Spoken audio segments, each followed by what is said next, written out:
Olá! Existe alguém capaz de escrever 100% certo? Acreditamos que não, mesmo porque existem muitas questões mal resolvidas no regramento da língua portuguesa que provocam polêmica entre os próprios especialistas. Aquilo que uns dizem que é correto, outros dizem que não é. Não existe um português consensual, por assim dizer. Há muitos pontos de discórdia. Talvez o mais apropriado seja afirmar que existe uma escala de erros ou de acertos com infinitas graduações e que cada pessoa em seu estágio atual encontra-se em um patamar dessa escala. Mas é difícil acreditar que alguém possa escrever com índice zero de erro, até porque os campos obscuros ou ainda por definir tornam praticamente inviável a perfeição. Isso, entretanto, deve ser um estímulo para que continuemos procurando sanar as dúvidas e aprender cada vez mais, conscientes de que escrita é observação, exercício e aprendizagem que se estendem por toda a vida. A constatação de que até os grandes escritores cometem erros não deve ser pretexto para que nos acomodemos e não procuremos melhorar. Nessa busca da máxima correção possível, todos podemos contar com um instrumento de grande eficácia, ao qual, entretanto, raramente se dá o devido valor. Estamos falando da revisão feita pelo autor, como parte indissociável do processo de produção de um texto. E quando falamos em revisão, é preciso que se entenda a palavra no sentido mais amplo possível. Mais do que caçar erros gramaticais simplesmente, a revisão é uma oportunidade de fazer uma avaliação crítica do texto, buscando inconsistências argumentativas, falhas estruturais, como passar de um assunto a outro e mais adiante voltar ao assunto anterior, aspectos estilísticos, como os lugares comuns ou a falta de repertório em termos de vocabulário, enfim, todos os elementos do texto em sua forma e conteúdo. Em nossa experiência como profissionais de comunicação, desenvolvemos a convicção que dá título a este módulo. Nenhum texto pode ser considerado bom antes de ser revisado 5 vezes. Pode parecer exagero, mas não é.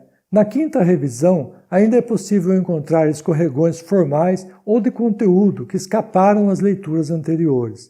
E se houver uma 6ª revisão, é provável que ainda se percebam falhas e se decida mudar alguma coisa. Uma prática interessante, bastante usada por escritores e redatores que não têm urgência para entregar seus trabalhos, é, como se dizia antigamente, deixar o texto dormir na gaveta, hoje seria no HD ou na nuvem, pelo menos por uma noite, e depois voltar a ele para uma boa revisão. É incrível a quantidade de mudanças feitas em um texto depois de uma noite de sono. Por vezes, mudam-se parágrafos inteiros, troca-se abertura, encontra-se um novo final. O ato de escrever é um dos mais complexos praticados pelo ser humano. Aliás, utilizar a linguagem, de qualquer maneira, mesmo quando conversamos, faz com que praticamente todas as áreas do cérebro sejam ativadas. Escrever requer concentração, memória, inventividade, capacidade de fazer conexões, objetividade, domínio daquilo que se pretende expressar, domínio do código que se vai utilizar.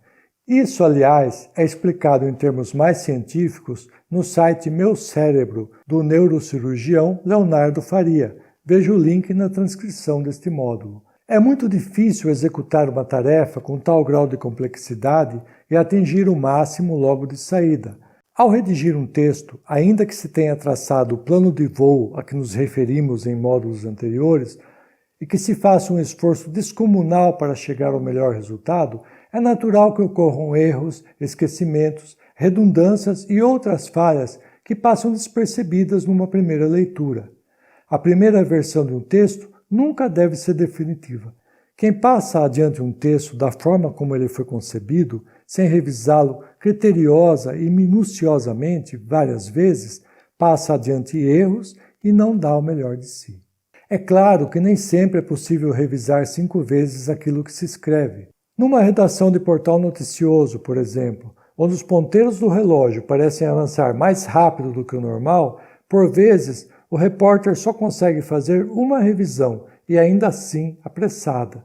Por isso é que saem mais erros em sites do que em jornais diários, mais erros em jornais diários do que em revistas mensais, e mais erros em revistas mensais do que em livros.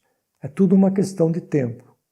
Uma boa revisão deve observar os seguintes aspectos: erros de concordância, sobre os quais vamos falar mais adiante em profundidade com exemplos, erros de pontuação e ortografia, e aqui é importante lembrar, use sempre o corretor ortográfico, mas não confie totalmente, porque o corretor, assim como nós, não é perfeito. Erros de encadeamento, lembrando que por vezes, por incrível que pareça, uma simples inversão de frase ou de parágrafo torna o texto mais compreensível. Lacunas informativas, que seriam algum aspecto importante que deixou de ser explicado ou alguma referência que poderia ter sido feita. Redundâncias, observando que não é proibido repetir uma informação como tática de reforço, mas em geral, se o texto for bem escrito e conduzido, isso não é necessário. Palavras repetidas, pois denotam um vocabulário limitado. Se uma palavra aparece muitas vezes num texto, recorra a um dicionário de sinônimos. Tente substituí-la por outra aqui e ali. Rimas ou ecos, em frases próximas ou dentro da própria frase. Se perceber uma rima, procure trocar a palavra por outra. Frases e expressões que se tornaram lugares comuns, como ensinar a pescar, óbvio ululante, negócio da China, show de horrores, crônica de uma tragédia anunciada, entre tantas outras. E, por fim, excesso de explicações ou adendos que prejudicam o fluxo da informação e a eficiência do texto. Sobre este último ponto, é interessante notar que, na maior parte das vezes, menos é mais. Saber cortar é tão importante quanto saber escrever. Há ocasiões em que a supressão de um parágrafo inteiro, com um detalhamento excessivo, um adendo que foge ao tema central, uma referência dispensável, por exemplo, torna o texto mais coerente, encadeado, compreensível. A prolixidade é um defeito a ser evitado. Revisar é tão importante quanto escrever. Um texto mediano com boa revisão pode ficar bom. Um texto ruim pode ficar aceitável. Um texto bom pode ficar excelente ou até mesmo inesquecível. Não se importe em dedicar à revisão o mesmo tempo ou até mais do que dedicou à escrita. Jamais publique um texto ou passe-o adiante sem antes se certificar de ter feito o melhor possível para corrigi-lo e melhorá-lo. Não erre mais.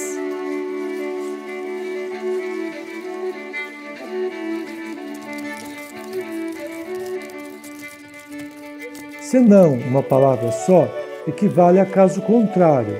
Exemplo: volte, senão se arrependerá, ou seja, volte, caso contrário se arrependerá. Senão também é substantivo, no sentido de empecilho, entrave, como quando dizemos, não havia nenhum senão a aprovação do projeto. E por fim, senão, com o se e o não separados, tem o sentido de caso não, em orações adverbiais condicionais. Vejamos o exemplo. Se não for por bem, será por mal. Ou seja, uma oração que impõe uma condição. Se não isto, aquilo. Aí é separado.